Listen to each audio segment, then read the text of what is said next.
ರಜೆ ಮೇಲೆ ಊರಿಗೆ ಬಂದಿದ್ದ ಯೋಧರೊಬ್ಬರು ಹೃದಯಾಘಾತಕ್ಕೆ ಬಲಿಯಾದ ಘಟನೆ ಕೋಲಾರದ ಮುಳಬಾಗಿಲು ತಾಲೂಕಿನಲ್ಲಿ ನಡೆದಿದೆ.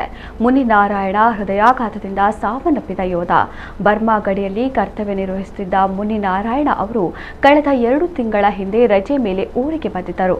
ರಾತ್ರಿ ಮಲಗಿದ್ದಾಗ ಹೃದಯಾಘಾತದಿಂದ ಸಾವನ್ನಪ್ಪಿದ್ದಾರೆ. ಮೃತರು ಪತ್ನಿ ಹಾಗೂ 2 ಹೆಣ್ಣು ಮಕ್ಕಳನ್ನ ಅಗಲಿದ್ದಾರೆ. ಇಂದು ಸ್ವಗ್ರಾಮ ಅಂಜಂಪಲ್ಲಿ ಗ್ರಾಮದಲ್ಲಿ ಮುನಿನಾರಾಯಣ ಅವರ ಅಂತ್ಯ ಸಂಸ್ಕಾರ ನಡೆಯಲಿದೆ. ಮುಳಬಾಗಿಲು ಗ್ರಾಮಾಂತರ ಪೊಲೀಸ್ ಠಾಣಾ ವ್ಯಾಪ್ತಿಯಲ್ಲಿ ಈ ಘಟನೆ ನಡೆದಿದೆ.